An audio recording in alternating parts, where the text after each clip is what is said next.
Hi, I'm Rob. And I'm Angie. And together we are TwinFinity. TwinFinity.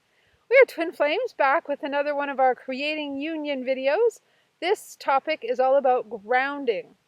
And we thought, what better way to talk about a grounding video than out in nature?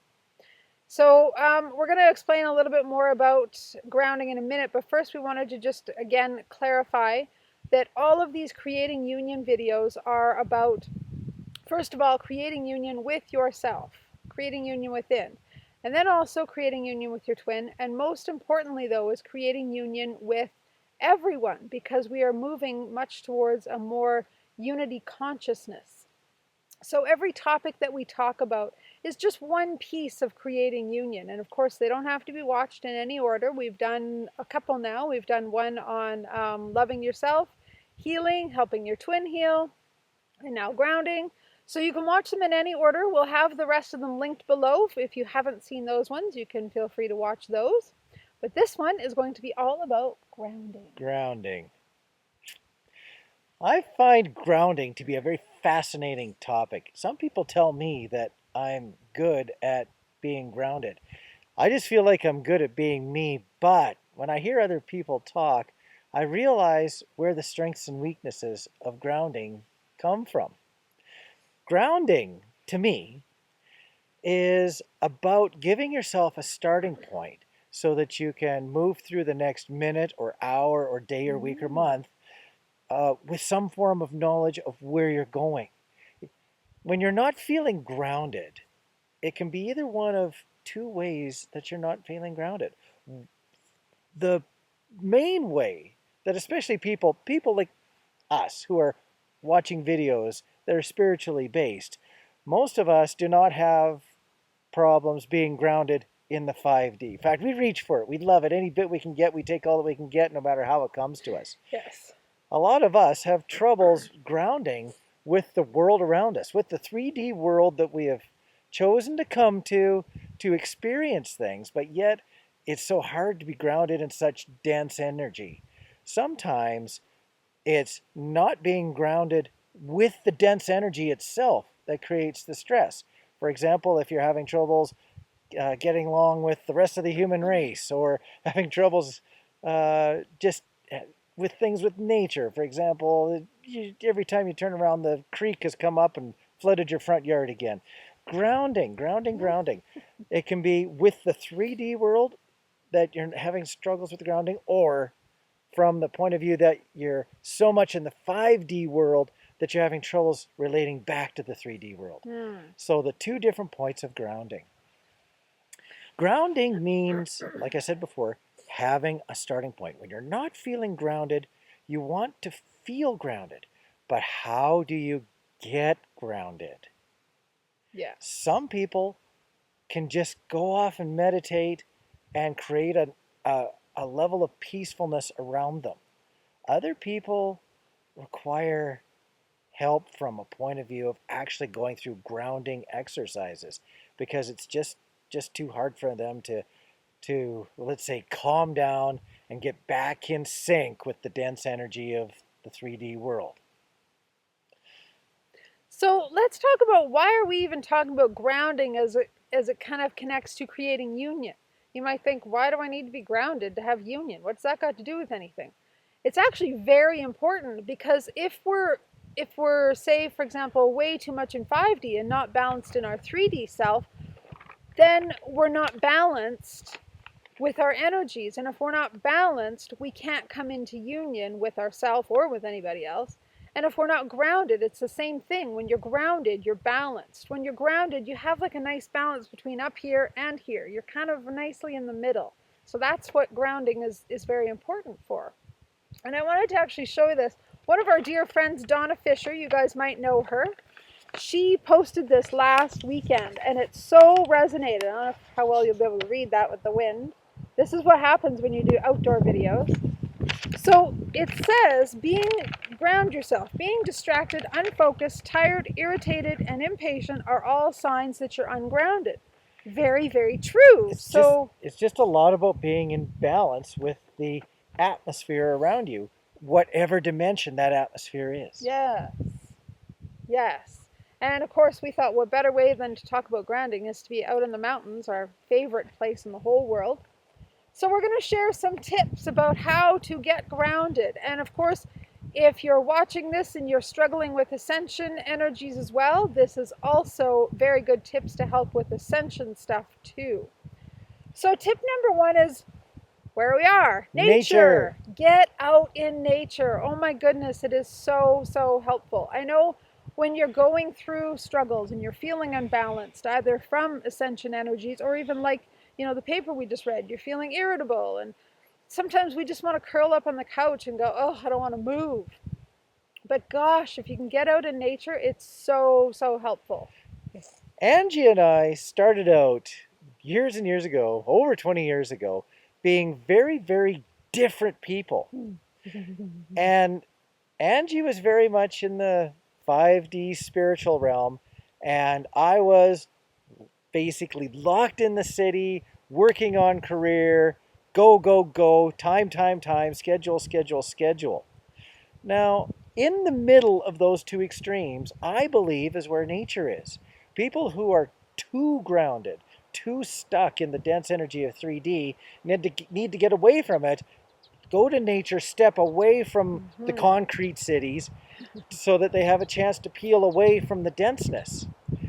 Other people that are too high, I'll say too high in the air, too above the ground. Yes. They need to come into nature, to this intermediary point, to give them a spot to hook back into the denseness, but not the super denseness of, let's say, the middle of a city.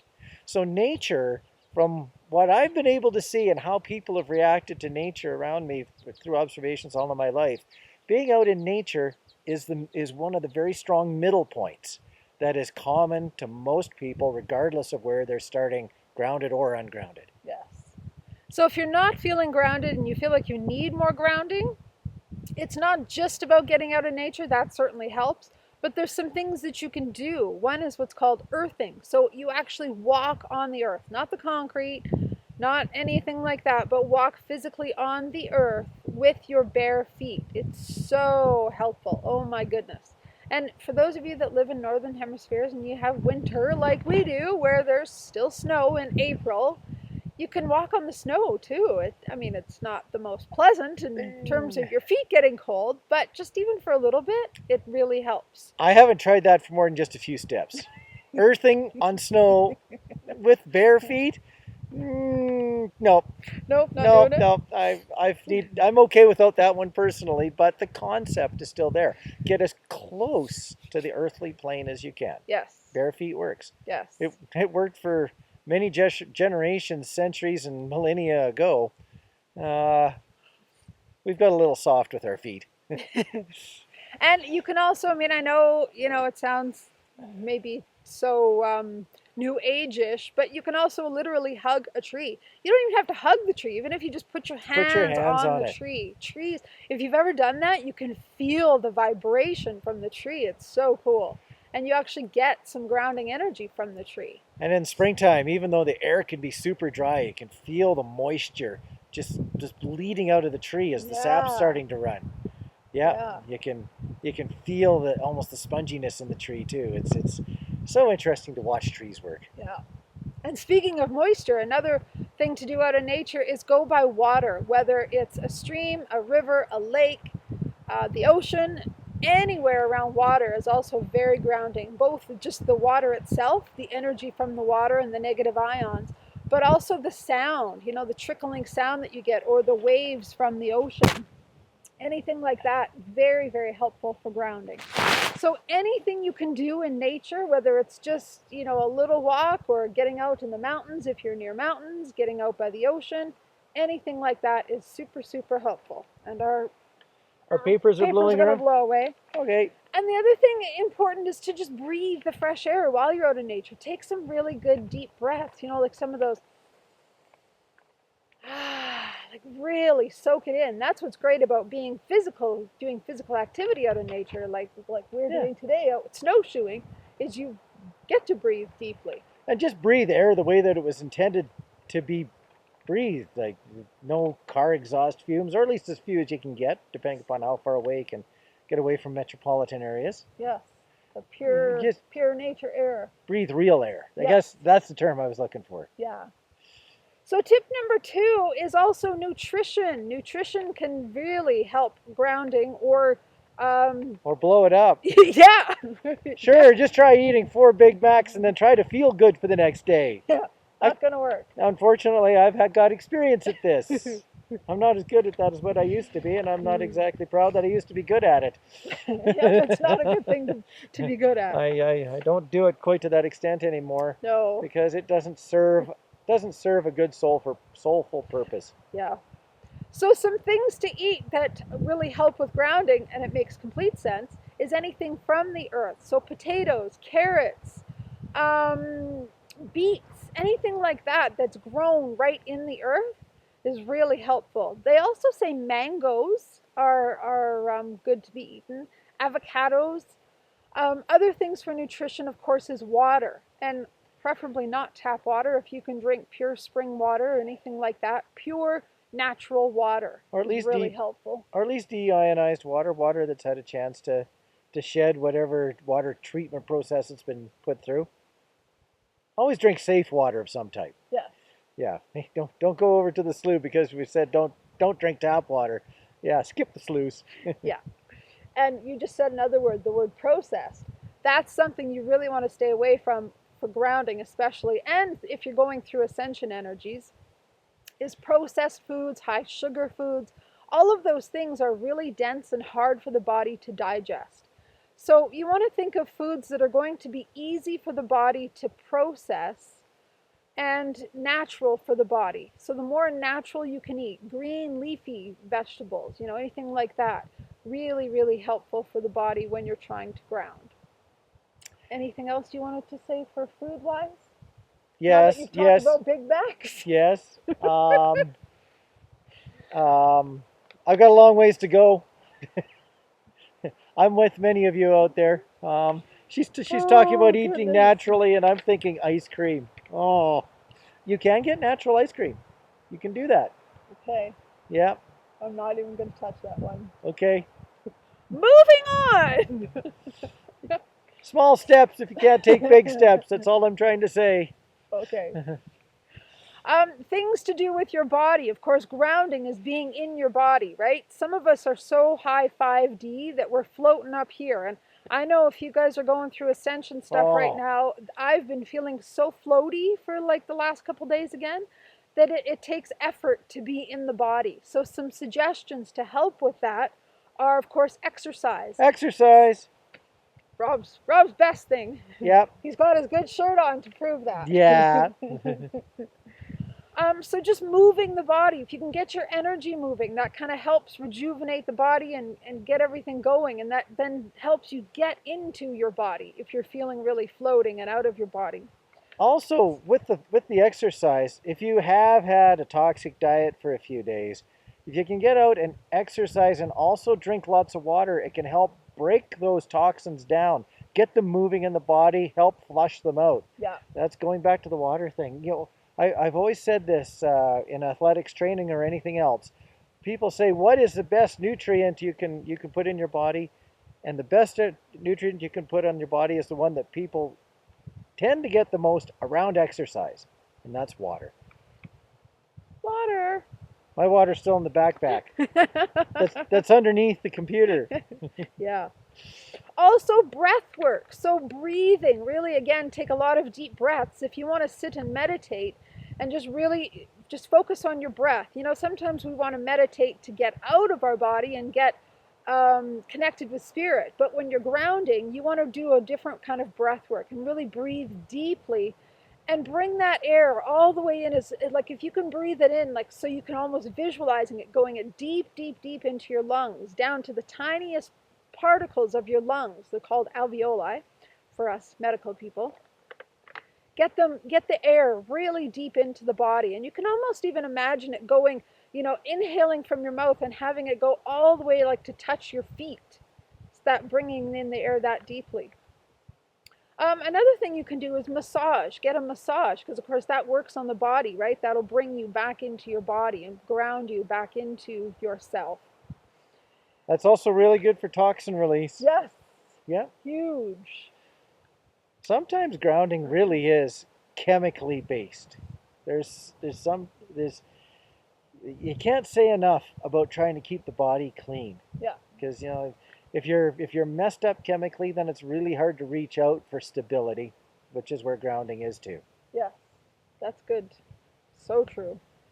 Epsom salts. I'm sure a lot of us have heard of that by now, but bathing in Epsom salts is really good because, again, it draws the chemicals out of us. It draws all the toxins out.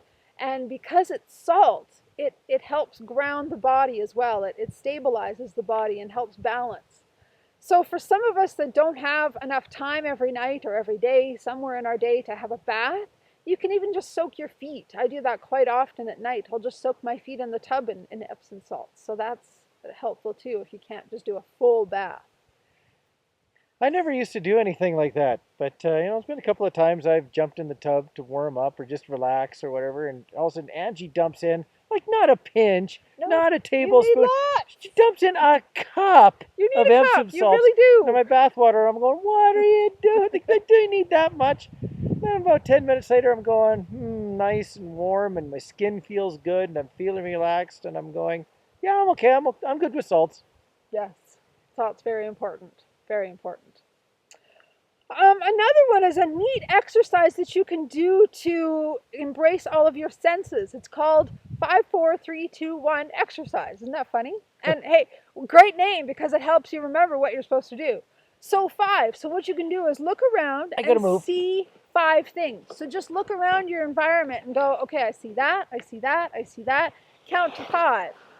Then do 4 things that you feel. So just kind of get into your body. What do I feel? Right now, I feel cold because our sun has left and now the wind has come out. And our clouds are thick and gray. Yes, and now I'm shivering again because it's cold. And then 3 things that you can hear. So right now, I can hear the wind. I was hearing the birds. They've ran away. Yes. They're taking cover. They're being smart. We're not.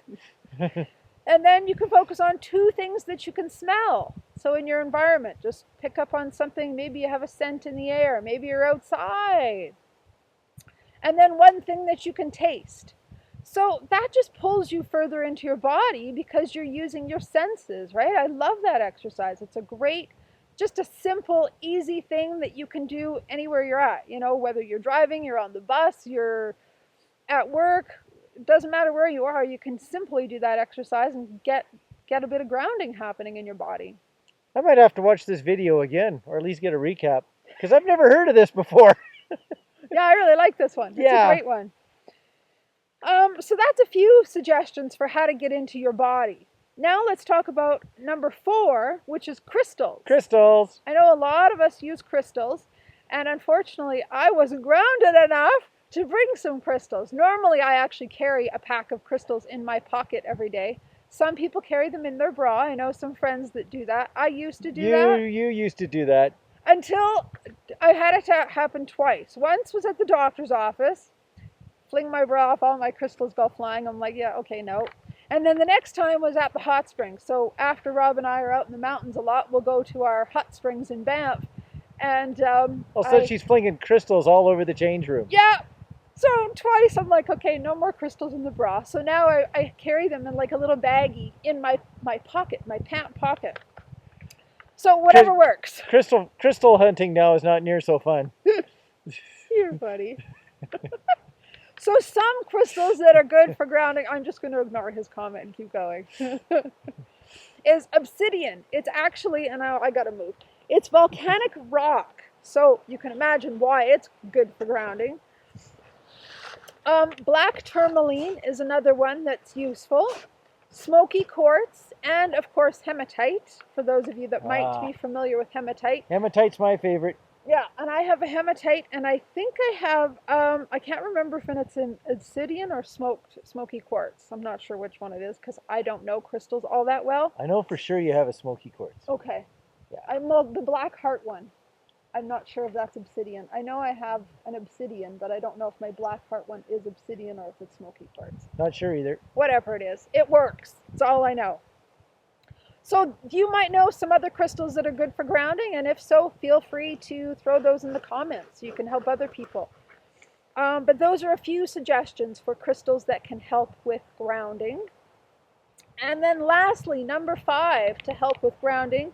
And sorry if I'm rushing through this, but we're getting a little cold because our wind's getting like, well, you can, yeah, they can see it right behind us. Yeah, yeah.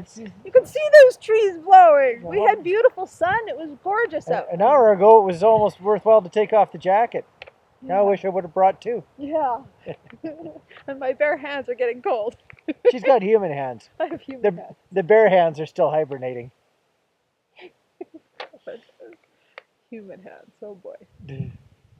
Grounding meditations is number 5.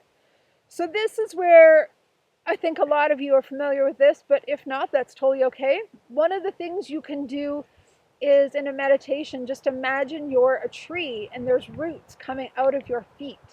And see those roots, feel those roots, use again all of your senses, and just imagine those roots going deep, deep into the ground.